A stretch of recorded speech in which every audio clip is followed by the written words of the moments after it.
দুর্গাপুর ফরিদপুরের পানশিউলি এলাকায় বিরোধী দলনেতা শুভেন্দু অধিকারীর কন্যা সুরক্ষা যাত্রাকে ঘিরে তুঙ্গের রাজনৈতিক তরজা। পাল্টা পদযাত্রার ডাক দিলেন জেলা তৃণমূলের সভাপতি নরেন্দ্রনাথ চক্রবর্তী। কন্যা সুরক্ষা যাত্রার পর জনসভা করেন বিরোধী দলনেতা শুভেন্দু অধিকারী। মঞ্চ থেকে মুখ্যমন্ত্রী মমতা বন্দ্যোপাধ্যায়কে সরাসরি দোষারোপ করে বলেন, রাজ্যে একজন মহিলা মুখ্যমন্ত্রী থাকা সত্ত্বেও রাজ্যের মায়েরা, বোনেরা, কন্যারা নিরাপদ নন। নারীর উপর অত্যাচার, ধর্ষণ, খুন সবই ঘটছে, অথচ দোষীদের শাস্তি দেওয়ার বদলে সরকার সেই ঘটনাগুলোকে লঘু করে দেখাচ্ছে বা ধামা চাপা দিচ্ছে। পার্ক স্ট্রিট গণধর্ষণ 2012, যেখানে মুখ্যমন্ত্রী এটিকে সাজানো ঘটনা বলে উড়িয়ে দিয়েছিলেন। হাঁসখালি ধর্ষণ ও হত্যা 2022, যেখানে ঘটনাটিকে প্রেমের গল্প বলে মন্তব্য করার অভিযোগ রয়েছে। কালিয়াগঞ্জ নাবালিকা মৃত্যু 2023, যেখানে অন্তঃসত্ত্বা বলে মন্তব্যের সমালোচনা করা হয়েছিল বলে অভিযোগ করেন তিনি। সাম্প্রতিক আরজি করের চিকিৎসক ধর্ষণ ও হত্যা 2024, যেখানে নিহত অভয়ার দেহ তাড়াহুড়ো করে দাহের চেষ্টা এবং পরিবারকে 10 লক্ষ টাকার প্রস্তাব দেওয়ার অভিযোগ তোলেন। শুভেন্দুর দাবি, মুখ্যমন্ত্রী ধর্ষকদের রক্ষা করেন আর ভুক্তভোগীদের অপমান করেন। তার এই বক্তব্যকে ঘিরে রাজনৈতিক উত্তেজনা ছড়িয়ে পড়ে এলাকা জুড়ে। পাল্টা জবাব দেন জেলা তৃণমূল সভাপতি নরেন্দ্রনাথ চক্রবর্তী। কটাক্ষ ছুড়ে তিনি বলেন, কন্যা কোথায় ছিল পদযাত্রায়? শুভেন্দু বাবু শুধু গালাগালি দিতেই এসেছিলেন। প্রকাশ্যে পুলিশকে গালাগালি দিয়েছেন তিনি। আগামীকাল আমরা ওই এলাকায় পদযাত্রা করব। পাণ্ডবেশ্বর ও দুর্গাপুর ফরিদপুরের মানুষ বুঝিয়ে দেবেন কারা আসল জনতার পক্ষে। ভোটার আছে মনোজ পাল, আপনাকে ঠিক করতে হবে সংবিধান ফাইনাল না মমতা ফাইনাল। যদি মমতা ফাইনাল হয় আপনার চাকরি থাকবে না। সংবিধানই ফাইনাল আমাদের দেশে। 4টে ক্যাটাগরির নাম ভোটার লিস্টে থাকবে না, মৃতর নাম থাকবে না, ডবল এন্ট্রি থাকবে না, ভুয়া ভোটারের থাকবে না, আর বাংলাদেশি মুসলমান রোহিঙ্গার নাম থাকবে না। এসআইআর হলে তৃণমূলকে খুঁজে পাওয়া যাবে না। তাই এরা এসআইআর আটকাতে চায়। জনগণের উচিত দেশের স্বার্থে, আমাদের এই রাজ্যের স্বার্থে এসআইআর এর জন্য আওয়াজ তোলা। আমি কথা বাড়াবো না। এখানকার মাফিয়া নেতা নরেন, কোল মাফিয়া, বালি মাফিয়া, কীর্তি আজাদ তীর ছুড়ে দিয়েছেন। ওই চিঠি আর উইথড্র হয় না। বিপদ আপনার আসন্ন। ইসিএল এর একজন মজদুর, নাম তার কল্যাণ মন্ডল, তিনি কি করে আপনার পিএ হিসেবে কোটি কোটি টাকা তুলছেন এখান থেকে? যুধিষ্ঠির ঘোষ, গৌতম ঘোষ, পারভেজ সিদ্দিকী ব্যাগ গুছান, প্রস্তুত হন, যা করার আমি করব, যা করার আমি করব। এবং ইসিএল এর যারা দুর্নীতিগ্রস্ত লোকেরা এদের সাহায্য করছেন, আমি কয়লা মন্ত্রী জি কিষেন রেড্ডির কাছেও এই কল্যাণ সহ প্রত্যেকের তথ্য তুলে দেব।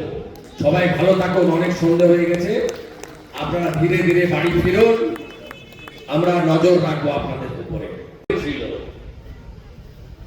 ইউপি থেকে যোগীজি জঙ্গল রাজ খতম করে দিয়েছে। বিহারেও ছিল समोसा में आलू और बिहार में लालू। নীতিশ কুমার আর নরেন্দ্র মোদী ওখানেও জঙ্গল রাজ খতম করে দিয়েছে। এখানেও জঙ্গল রাজ খতম আমরা করব, বেশি দিন লাগবে না। পুরো কর্মসূচির ব্যবস্থাপক, রাজ্য কমিটির সদস্য, প্রাক্তন এমএলএ, প্রাক্তন মেয়র, সম্মানীয় জিতেন তেওয়ারি,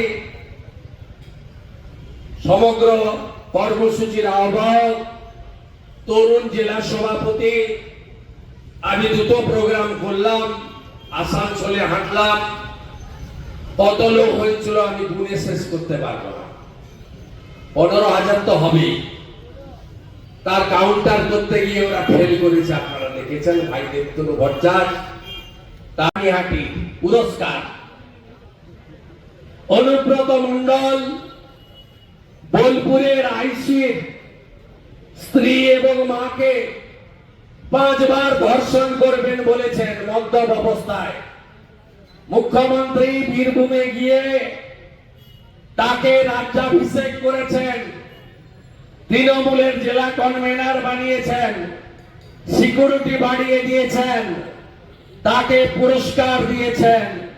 তাই আমাদের এই কন্যা সুরক্ষা যাত্রা বা নারী সম্মান যাত্রা সেদিনই শেষ হবে যেদিন এই রাজ্য থেকে গণতান্ত্রিক ভাবে আমরা মমতা ব্যানার্জিকে প্রাক্তন করতে পারবো।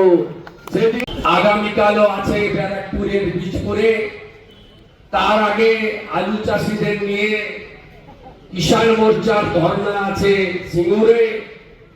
কন্যা সুরক্ষা যাত্রা বিজেপি করছে কেন? বিরোধী দলনেতা রাজ্যের এক প্রান্ত থেকে অন্য প্রান্তে কিলোমিটারের পর কিলোমিটার আপনাদের নিয়ে হাঁটছে কেন? তার কারণ আমরা কেউ ভারত পিতা বলি না, আমরা ভারত মাতা বলি। মায়েরা যদি ভগবান সৃষ্টি না করতেন, আমরা কোন পুরুষই পৃথিবীর আলো দেখতে পেতাম না। তাই মাতৃশক্তিকে সব সময় আমরা মা দুর্গার শক্তি হিসেবে পূজা করি, সম্মান করি। না জাগিলে ললনা, এ বিশ্ব জাগে না, আমাদের মহামানব মনীষীরা বলে গেছেন। কন্যা কোথায়? কন্যা সুরক্ষা, কন্যা নেই।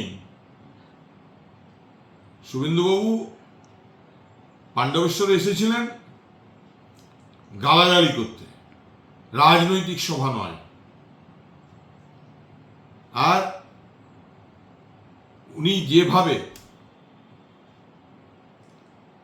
পুলিশকে প্রকাশ্যে নোংরা ভাষায় গালাগালি করছেন, তার সম্বন্ধে কিছু বলতে রুচিতে বাধে। আগামীকাল ওই জায়গায় পাণ্ডবেশ্বর ব্লক, দুর্গাপুর, ফরিদপুর ব্লক, কালকে শুধু 2টো ব্লক মিটিং করে দেখিয়ে দেবে যে জনভিত্তি, জনসমর্থন কাদের সঙ্গে আছে। ব্যুরো রিপোর্ট, সোজা কথা নিউজ।